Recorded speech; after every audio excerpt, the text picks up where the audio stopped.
सुनीता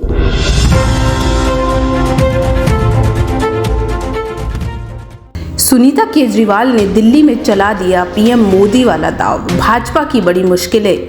दिल्ली के मुख्यमंत्री अरविंद केजरीवाल जेल में हैं, तो चुनाव प्रचार का पूरा भार उनकी पत्नी सुनीता केजरीवाल ने अपने कंधों पर उठा लिया है। सुनीता अपने प्रचार भाषणों से ऐसी भावुक अपीलें कर रही हैं जो विरोधी पार्टी बीजेपी के लिए चिंता की वजह बन सकती है। सुनीता ने प्रधानमंत्री नरेंद्र मोदी का दांव चल दिया है, जिसमें वो बता रही हैं कि कैसे केजरीवाल की कल्याणकारी योजनाओं को रोकने के लिए उन्हें जेल भेज दिया गया है। सुनीता केजरीवाल ने अपने भाषणों में मतदाताओं को समझाने की भरपूर कोशिश कर रही हैं कि बीजेपी ने दरअसल अपार लोकप्रियता से डरकर केजरीवाल को जेल में डाला है। केजरीवाल ने जिस तरह जनहितैषी फैलाए हैं, उससे आम आदमी पार्टी यानी आपको जनता के दिलों से हटाना असंभव है। उन्होंने आम आदमी पार्टी की चुनावी घोषणा पत्र में महिलाओं को 1,000 रुपए की सम्मान राशि दिए जाने के वादे की याद दिलाई। दक्षिणी दिल्ली लोकसभा क्षेत्र के देव इलाके में आयोजित रोड शो सुनीता ने कहा कि बीजेपी महिलाओं को 1,000 रुपए देने के ऐलान से घबरा गई है।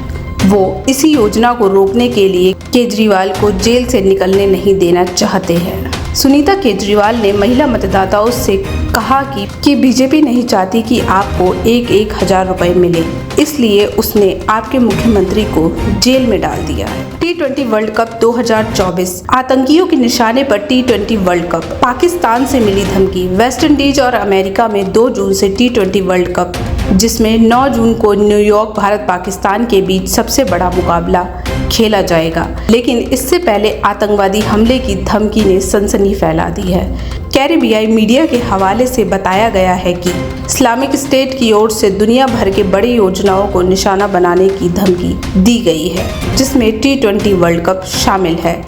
यह धमकी IS अफगानिस्तान पाकिस्तान ब्रांच यानी IS खोरासान की ओर से दी गई है। इसके बाद क्रिकेट वेस्ट इंडीज टूर्नामेंट के लिए पुख्ता और कड़ी सुरक्षा का भरोसा दिलाया है।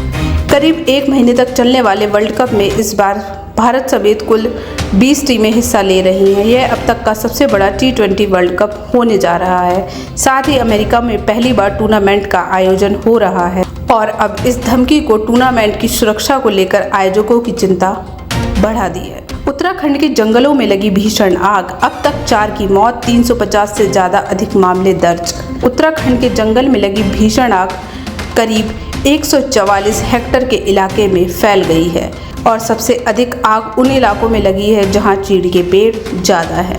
यहां अब तक 900 से ज़्यादा घटनाएं हो चुकी हैं और इनमें से 4 लोगों की मौत भी हो चुकी है। अलग अलग इलाकों में 350 से अधिक मुकदमे दर्ज किए गए हैं, जिसमें 61 केस ऐसे हैं कि जिनमें लोगों को नामजद किया गया है।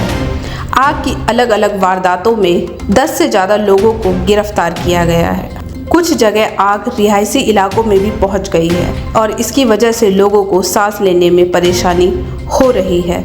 साथ ही आग के कारण वन्य जीवों को भी नुकसान पहुंच रहा है। इजराइल की पूर्वी राफा हमले की तैयारी, लोगों को सुरक्षित स्थानों पर जाने की अपील। इजराइल का पूर्वी राफा पर हमले की तैयारी कर रहा है।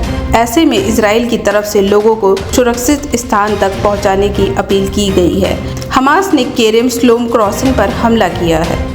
इस हमले में 3 इजरायली सैनिकों की मौत हो गई है, जिसके बाद इजराइल की तरफ से जवाबी कार्रवाई की तैयारी की जा रही है। SDF की तरफ से कहा गया है कि राफा में यह हमला सीमित तरीके से किया जाएगा। गाजियाबाद में फैक्ट्री में लगी भीषण आग, दूर दूर तक सुनाई दी धमाकों की आवाज़। दमकल की 10 गाड़ियां मौजूद। गाजियाबाद थाना के लिंक रोड क्षेत्र के महाराजपुर इलाके में फैक्ट्री में भीषण आग लगी। फैक्ट्री का नाम पहाड़पुर कूलिंग फैक्ट्री है। इस फैक्ट्री में फाइबर सीट बनाई जाती हैं, जिसके चलते आग और तेजी से भड़की। रविवार रात फायर ब्रिगेड की टीम को तकरीबन 9 बजे फैक्ट्री में आग लगने की सूचना मिली थी आग की सूचना पर फायर ब्रिगेड स्टेशन वैशाली को मिलते ही आनन फानन में दमकल कर्मियों के साथ मौके पर भेजी गई थी। आग इतनी भीषण थी कि दमकल कर्मियों को आग पर काबू पाने में परेशानी हो रही थी। दमकल की 10 गाड़ी मौके पर आग बुझाने में लगी हुई थी। फैक्ट्री में केमिकल के कई ड्रम रखे हुए थे, जिनके फटने पर धमाकों की आवाज दूर तक सुनाई दे रही थी। आग की लपटें कई किलोमीटर दूर तक नजर आ रही थी।